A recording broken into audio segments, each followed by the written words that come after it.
Man today we have an amazing student name Saurabh Verma. Saurabh Verma, सबसे पहले आपको बधाई. You got how many percentage? 92%. Thank you sir for praising me. Fantastic. और सभी लोग प्लीज इनके लिए एक बार क्लैप करें सौरभ के.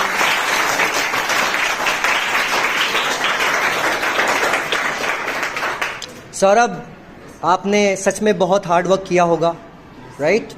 वेल, आप कोई छोटी सी सलाह देना चाहते हैं अपने यूथ को, अपने छोटे भाई बहनों को? एनी? सर, एजुकेशन के लिए सबसे मोस्ट इम्पॉर्टेंट होती है बुक्स हमारे लिए बहुत ही इंपॉर्टेंट होगी. अगर हम बुक्स को रीड करते हैं तो हमें कई ऐसी चीज़ें सीखने को मिलती हैं, देखने को मिलती हैं जो हमें कॉपियों में नहीं लिखाई जाती हैं. क्योंकि सारी चीज़ें अगर कॉपियों में लिखाना संभव होता तो लिखा दिया जाता, बट ये पॉसिबल नहीं है कि हम सब कुछ लिखा पाएँ. इसलिए हमें बुक्स भी पढ़नी चाहिए. बुक्स ही हमारी रियल फ्रेंड्स होती हैं.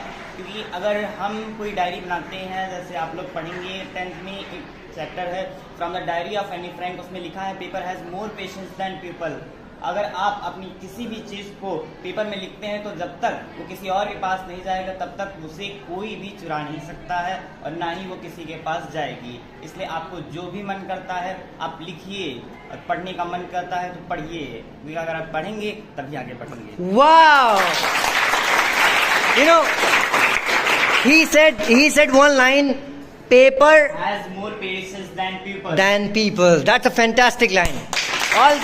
All the very best, man. Keep shining in life. बनना क्या चाहते हो लाइफ में? Sir, IS. IS. Why IS? क्यों? Sir, because IS is a fashionable job.